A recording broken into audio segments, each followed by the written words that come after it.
Hi, so we are now going to look at K-loop and how it works, as well as its modulation. So we open K-loops from K-apps window, and our K-loop system has up to four loops that you can record. It has transport controls to go back, pause, play, and you can clear all of the loops that you have recorded. There are four different loop types that's free. You can start at any point of the loop and end at any point of the loop. Then there is one loop, and that one you can start anywhere in the loop, but it will actually go around and record exactly the equivalent of one loop. Quantize, one loop will record also one loop, but from the start of the loop. And quantize will also record from the start, but it will record as many loops as you wish. Then there's auto clear that will automatically clear after you've stopped recording. Then there's auto play that will start playing the loop automatically after you have stopped recording. Then we have tempo that you can adjust here. I can change that to 90, for example. Then I have a meter and the number of measures that this loop is. Right now it is 4 measures that are 4 by 4. And then there's the count. You actually have right next to this tempo and meter display a count so that you know where in the loop you are, what measure and what beat.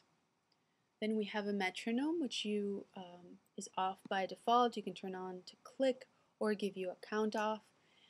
Then we have a gain knob for this metronome and a click out. That is the amount of clicks to count off.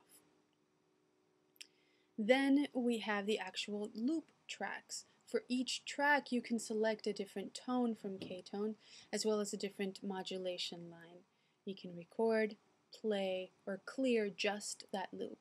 You can select the level of feedback that you want to record with the regen fader. Then this fader on this side is to select the level, the output level for the individual loop, and you can adjust the panning also there. Then all the way at the bottom left we have the live signal. You have recorded all of your loops and you want to play along for a while. What you do is that you select what the tone is going to be for your live signal there, as well as the modulation. Then we have 3 LEDs, a blue, a red one, and a green one.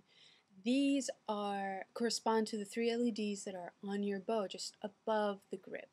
And they all light up when you first turn on your bow. I don't know if you remember that. But here you can assign these lights to indicate to you up to 3 different things.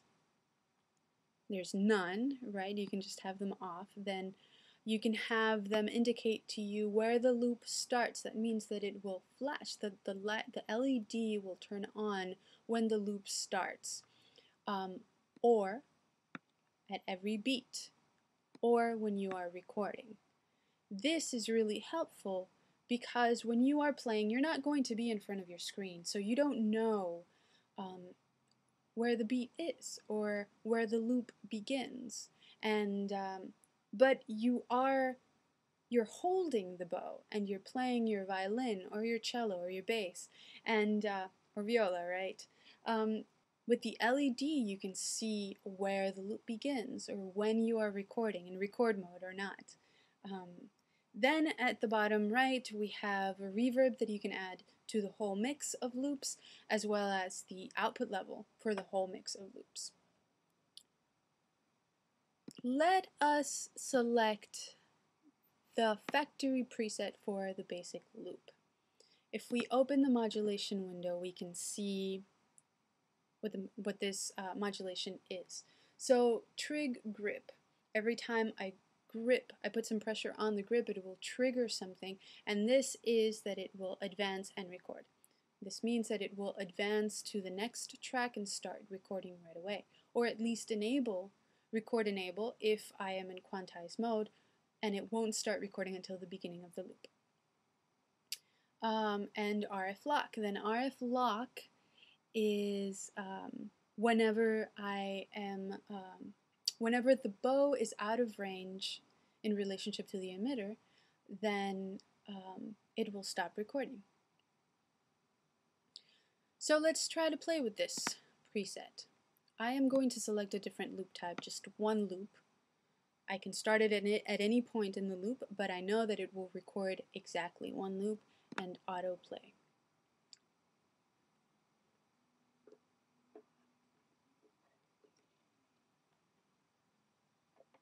Let's bring this up a little bit and let's record.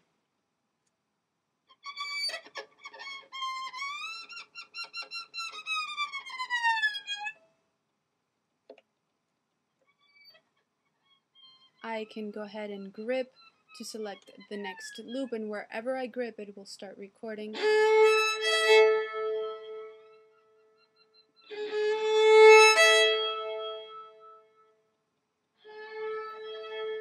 I can grip again.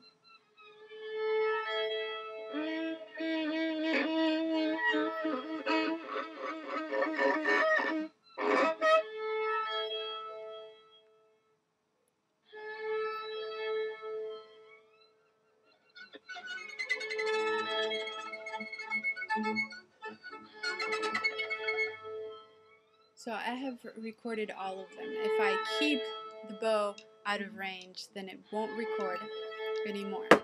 Now I can have different sources modulate different things. I can have the regen. All of these are listed as parameter destinations, and these all correspond to this application. So we have transport controls, global controls, current track. So you are on a track and you can control the different parameters on that track, but you can also select separate tracks for track 1, 2, 3, or 4. Then we have the live preset, the live mod preset, reverb, master fader, the LEDs you can change on the fly, with your bow. And you can always, turn a modulation line on.